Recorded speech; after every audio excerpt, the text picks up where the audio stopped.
400 siècles se sont écoulés sur la surface de la Terre depuis que l'humanité a quitté sa carcasse polluée pour la première fois pour l'abondance inconnue des étoiles froides et lointaines.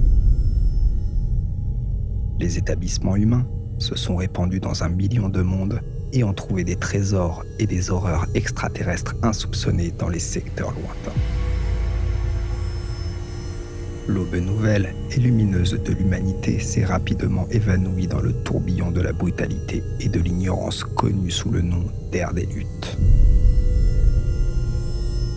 La première vague humaine de colonisation s'est scindée en mondes individuels et en petits empires dispersés dans la galaxie. L'impérium de l'humanité a réussi à réunir de nombreux vestiges dispersés de la première expansion qui existe depuis 10 000 ans, mais mène une guerre d'usure constante contre la rébellion interne de l'invasion extraterrestre, une guerre alimentée par la chair et le sang de l'humanité, une guerre où la seule vraie victoire est la survie. Les forces belligérantes se sont armées de gigantesques machines de guerre et d'innombrables armes d'une puissance qui ébranle les mondes. Parmi ces machines de destruction se trouvent les titans des légios titaniques. Des machines de guerre bipèdes aussi grandes que des gratte-ciel et contrôlées par des équipages humains. L'Adeptus Mechanicus Collegia Titanica.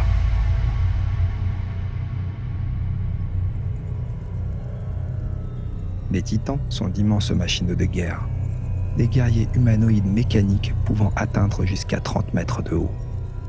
Ils instillent la terreur par leur simple présence, et peu de choses peuvent égaler leur armement.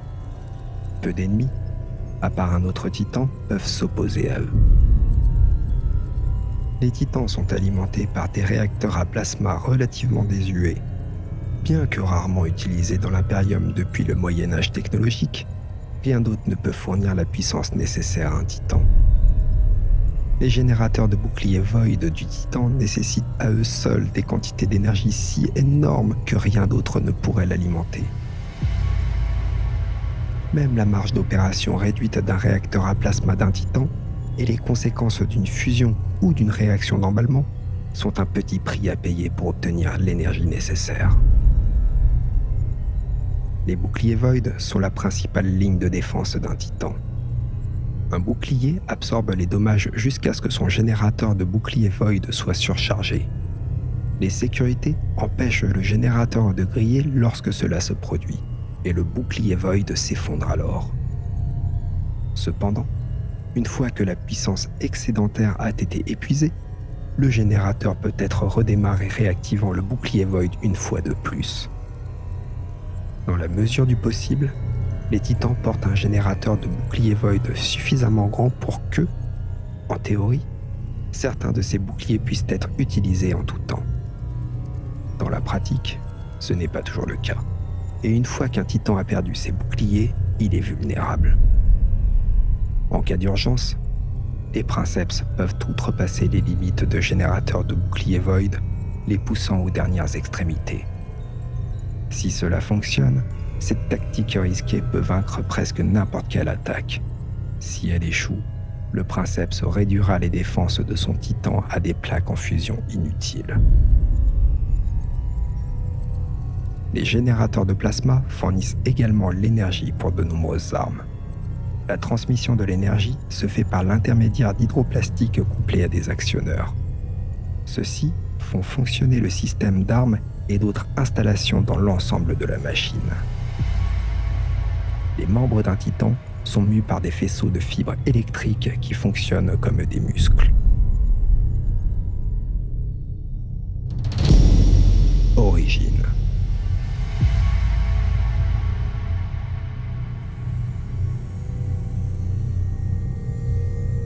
Depuis 10 000 ans, l'Imperium fait la guerre à ses ennemis. La guerre est l'état universel de l'humanité. La paix n'est qu'un bref moment de préparation pour la suite des combats.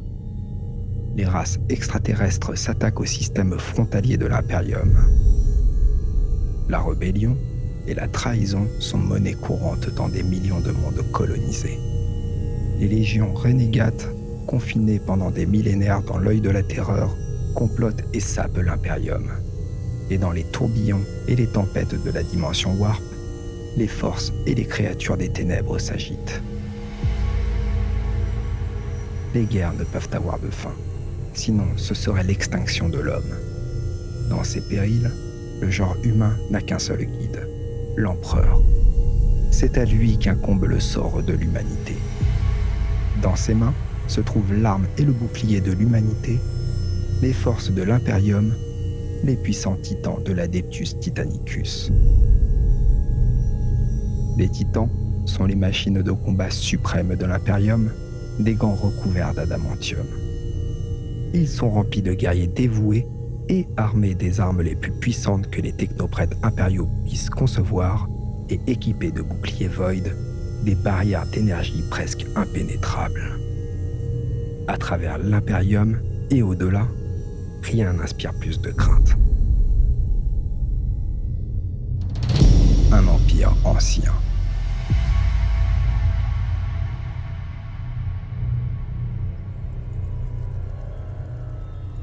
La connaissance est un trésor qui doit être gardé avec une jalousie féroce en cette époque. La sagesse est une arme plus haineuse et plus destructrice que n'importe quel canon nova ou virus dévoreur de vie. Mais la connaissance et la sagesse, bien que descendants de la même source, ne sont pas identiques. Il revient donc à l'ordre de préserver ce qui reste de la connaissance et de cultiver autant de sagesse qu'il est possible. Le savoir le plus sacré raconte une époque de cauchemars et de mort, où les lois mêmes qui liaient le tissu de l'univers furent déchirées.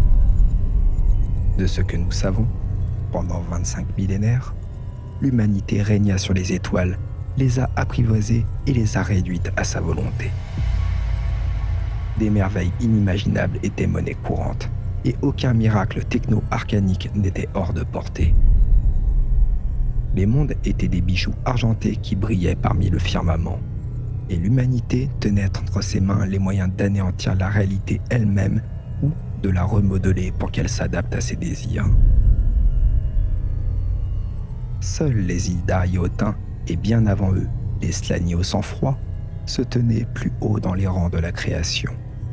Et comme les domaines de ces anciens, les royaumes des étoiles utopiques de l'humanité ne durera pas. Certaines données archéologiques suggèrent que la chute a été précipitée par la manifestation spontanée de capacités psychiques à l'échelle de l'espèce. Certains documents font état d'une invasion massive de l'espèce humaine par une myriade de souches aliens. D'autres archives enregistrent une tempête warp à l'échelle de la galaxie qui a anéanti les mondes de l'humanité.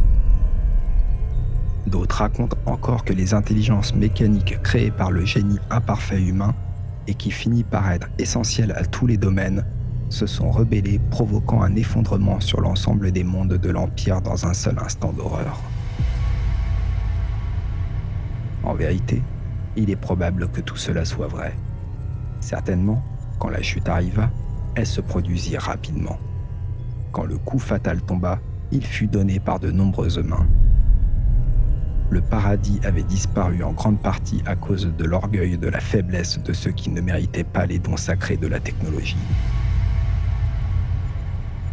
D'un seul coup, l'empire galactique de l'humanité s'est effondré dans l'anarchie, la folie et la mort.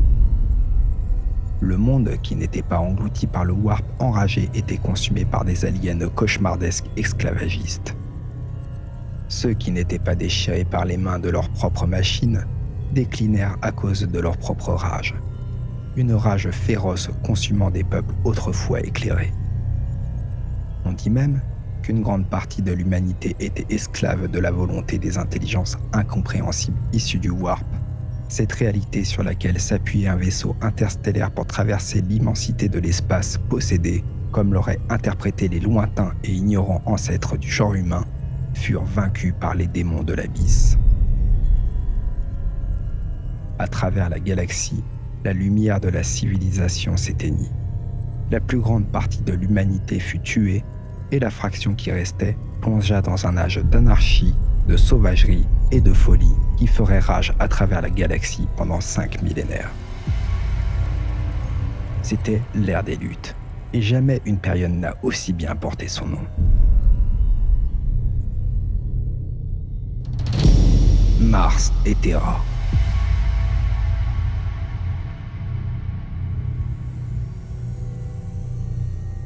Même la vieille Terre, berceau de l'humanité, était tombée au cours de cette époque la plus sombre. Ses océans avaient bouilli et ses grandes villes réduites en cendres. Les élites de l'humanité étaient des sauvages sans cervelle.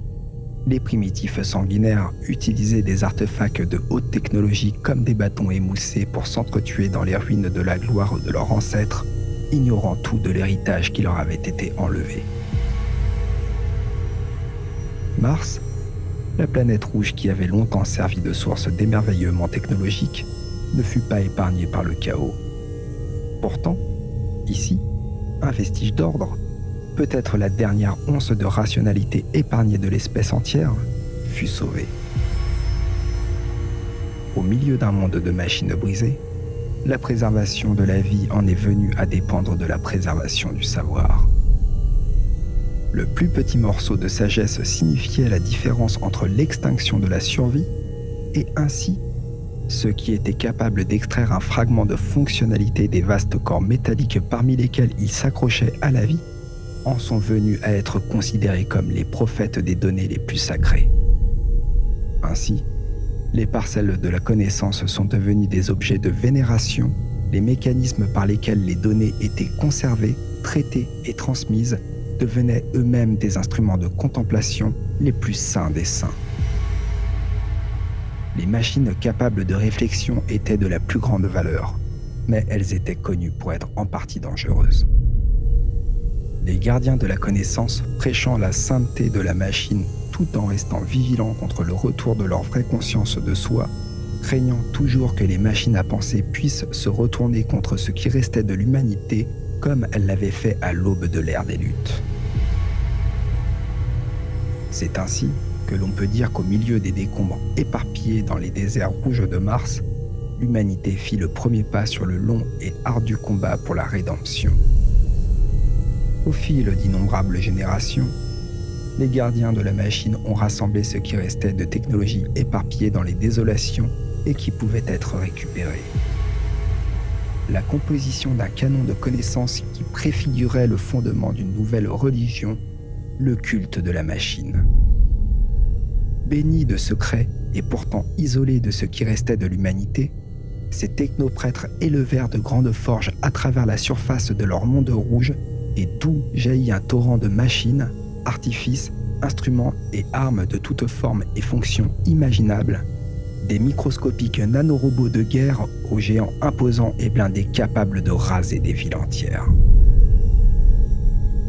Peut-être, inévitablement, il s'ensuivit une époque de guerre pure et simple, alors que les sectes rivales de technoprêtres s'efforçaient d'obtenir la suprématie doctrinale ou temporelle, mais l'équilibre du pouvoir était malaisé, bien que les schismes, hérésies et trahisons restaient constantes. Un réseau interne de pouvoir, de patronage et d'influence est venu unir les factions en guerre, jusqu'à ce que les technoprêtres de Mars soient suffisamment unis dans le but d'étendre leur pouvoir au-delà de la planète rouge, dans une galaxie déchirée par les tempêtes warp et dévorée par les tyrans et les xénos monstrueux.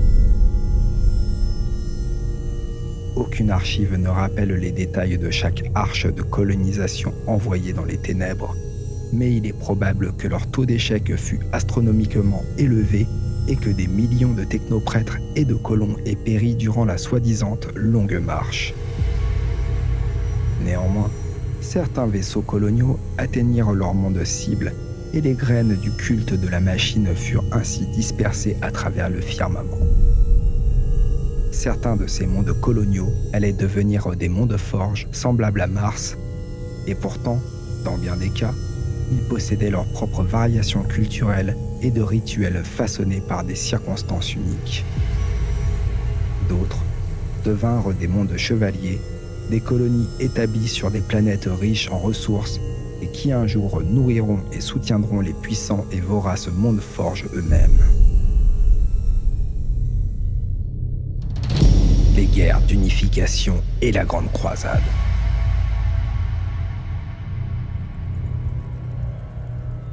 Enfin, les grandes tempêtes warp qui avaient dévasté la galaxie furent dissipées et la renaissance de l'humanité advint. Celui connu uniquement sous le nom de l'Empereur a conduit ses disciples contre les tyrans et les soi-disant vieilles nuits et a uni tous les peuples de l'ancienne Terre. Certains disent que les technoprêtres de Mars avaient depuis longtemps observé les tribus dispersées de la vieille Terre, regardant de loin ce grand seigneur de guerre surgir des multitudes de technosauvages pour unir ceux qui écoutaient son message et conquérir ceux qui ne le rejetteront. Au fur et à mesure qu'il gagnait en puissance, les technoprêtres devenaient jaloux de cet individu éloigné et de sa maîtrise de la technologie, s'imposant face à tous les autres petits seigneurs de guerre de l'ancienne Terre, si manifestement surclassés. Et au fur et à mesure que ses armées et son pouvoir grandissaient, ils savaient que leur expédition clandestine pour récupérer les merveilles technologiques perdues dans les ruines de l'ancienne Terre allait prendre fin.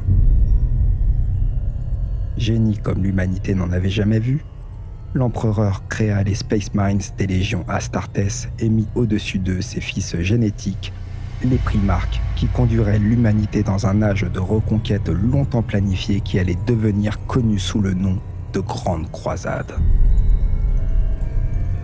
C'est sur les pentes d'Olympus Mons que cet homme, et si l'on veut appliquer une telle étiquette prosaïque, l'empereur mit le pied sur la planète rouge. Ces guerres d'unification ayant dépassé les limites de la vieille Terre pour s'étendre vers l'extérieur dans le système Sol. Plusieurs membres de l'ordre de Mars l'ont tout de suite pris pour une manifestation vivante de l'Omni-Messie, le dieu-machine du culte Mechanicus. Certains pensant le contraire, il s'en est suivi une effusion de sang, mais la plupart d'entre eux ont tenu leur langue et ajoutèrent leur voix à ceux qui se sont rassemblés à Olympus Mons. Les Légios titaniques.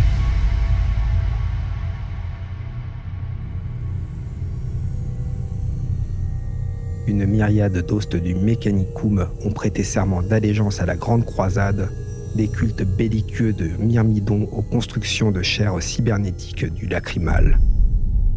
Les plus puissants d'entre eux étaient cependant les machines divines du Collegia Titanica, une classe martiale singulière du culte Mechanicus et en même temps bien distincte de celle-ci. Les gigantesques machines divines bipèdes connues sous le nom de Titans ont servi les technoprêtres de Mars depuis l'époque appelée l'ère de la pathogénésis.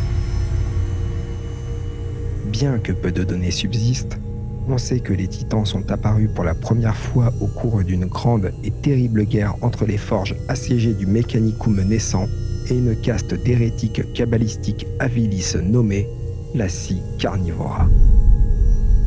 De vastes pans de désolation rouge de Mars étaient tombés aux mains de mécartisans de la scie carnivora. Et il fallut la création de 3 ordres entiers de ce qui allait devenir la Collegia Titanica pour les vaincre.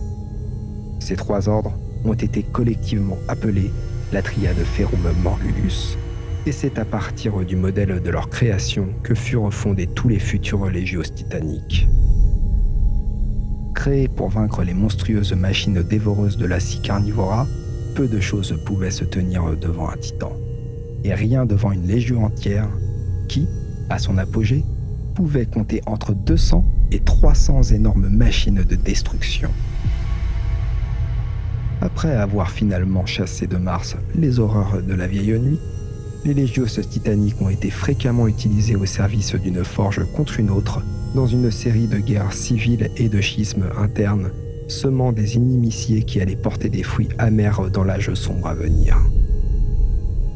Lorsque l'empereur vint enfin sur Mars et que les accords furent signés à Olympus Mons, les Légios titaniques furent mises au service de la Grande Croisade, où leurs armes dévastatrices, leur armure imprenable, leur habileté et leur dévouement sans pareil de leurs pilotes se sont révélés tout aussi destructeurs contre les empires récalcitrants et les horreurs xénos qu'il avait été contre la scie carnivora.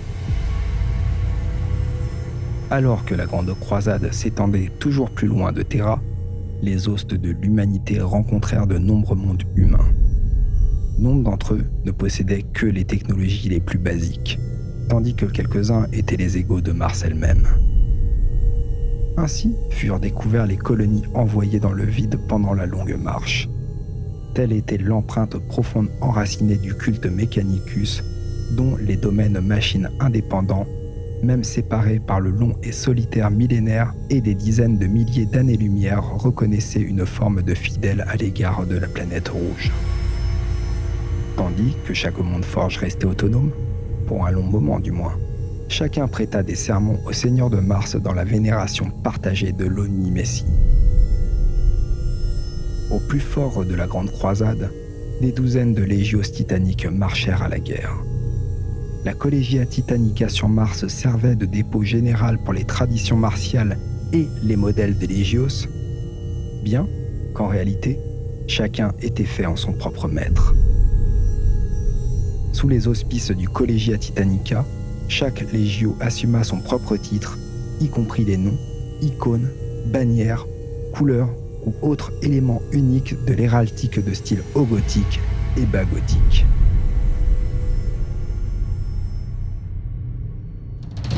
La mort de l'innocence et l'hérésie d'Horus.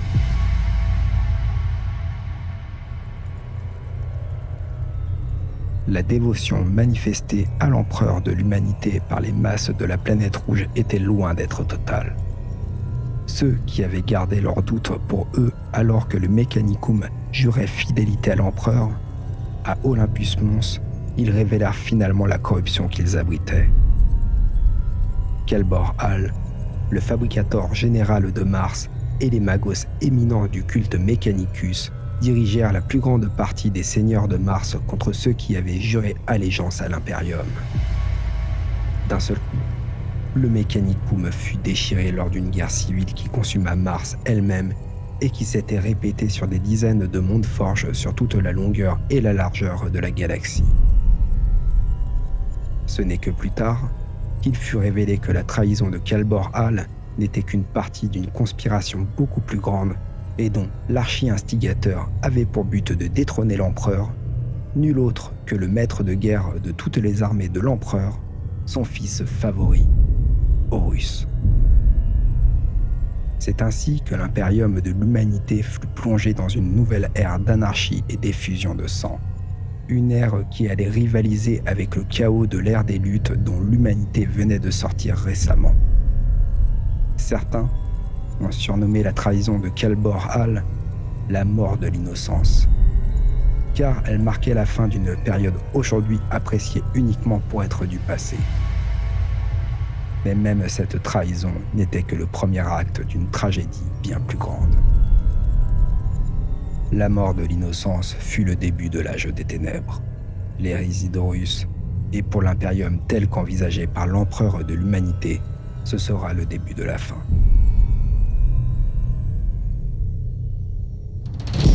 La Collegia Titanica.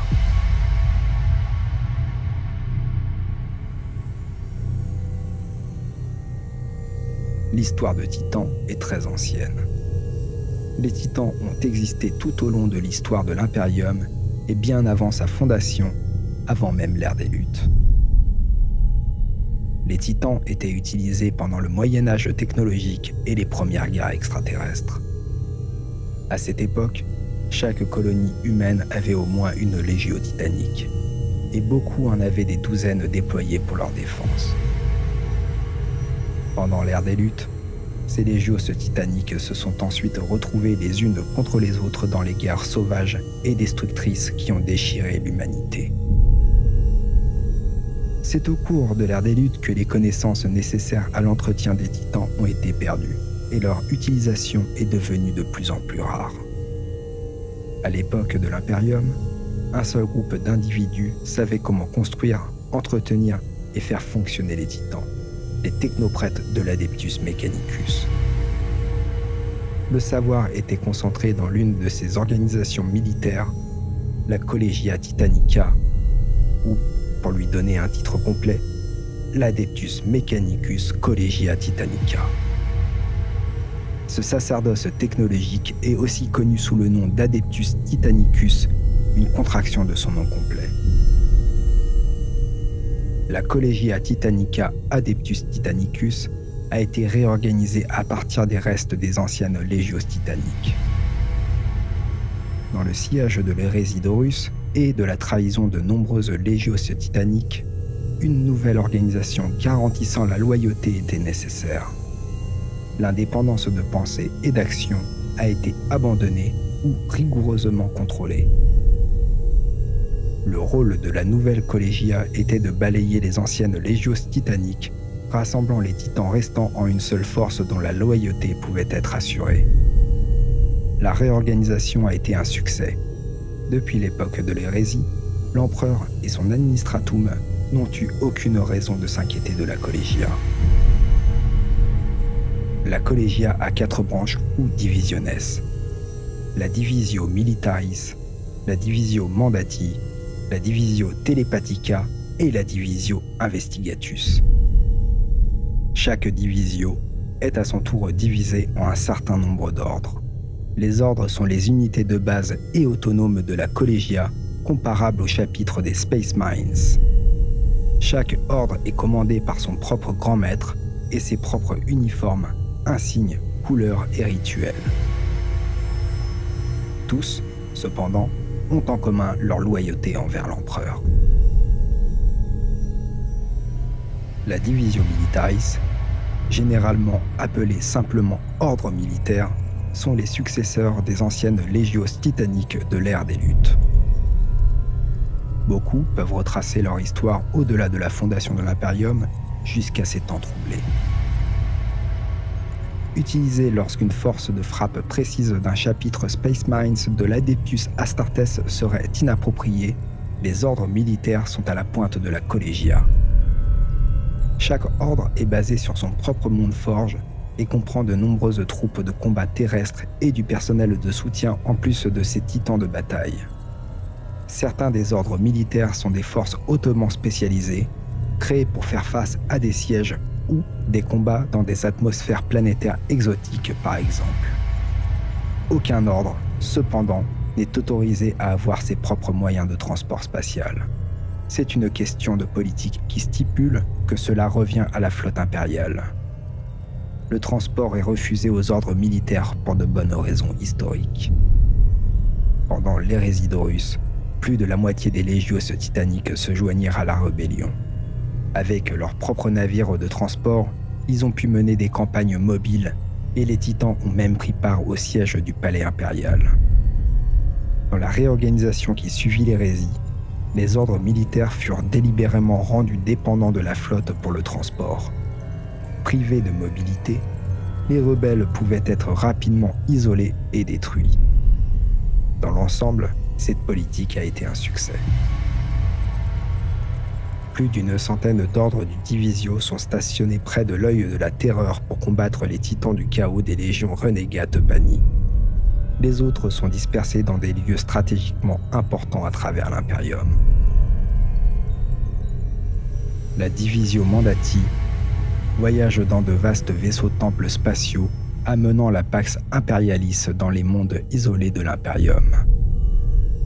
Chaque vaisseau-temple transporte entre 2 et 5 des immenses titans empereurs, en plus des prêtres, des troupes régulières, des adeptes de l'entretien et d'autres personnels de soutien.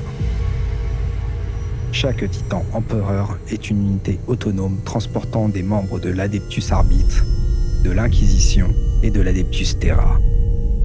C'est leur tâche d'apporter la Pax Imperialis à tous les mondes qui leur sont confiés. Avec un titan empereur comme plateforme, les serviteurs impériaux peuvent être persuasifs. Et là où la persuasion échoue, la puissance de feu impose la volonté impériale. Certains ordres exécutifs ne dépassent jamais les limites de l'Imperium, ayant un diocèse défini sous leur autorité. D'autres se spécialisent dans la parole de la Pax Imperialis au-delà des frontières de l'espace impérial. Ces ordres missionnaires, qui opèrent souvent à l'appui des libres marchands, sont l'élite de la Divisio Mandati. La Divisio Telepathica, aux effectifs beaucoup moins nombreux que les deux précédentes, manœuvre de terrifiants titans psy. Les ordres télépathes opèrent chacun à partir d'un monde forge secret près du cœur de l'Imperium. La Divisio Investigatus comprend un certain nombre d'ordres de recherche. C'est leur tâche de construire les titans utilisés par toutes les divisionnes et de concevoir et de tester les améliorations et les mises à niveau. L'ensemble de la Divisio est basé sur la planète Mars, le cœur de l'Habitus Mechanicus dans le système capital impérial. Il n'est pas rare qu'un ordre de recherche se rende sur le terrain pour tester ces nouvelles conceptions dans des conditions de combat appropriées.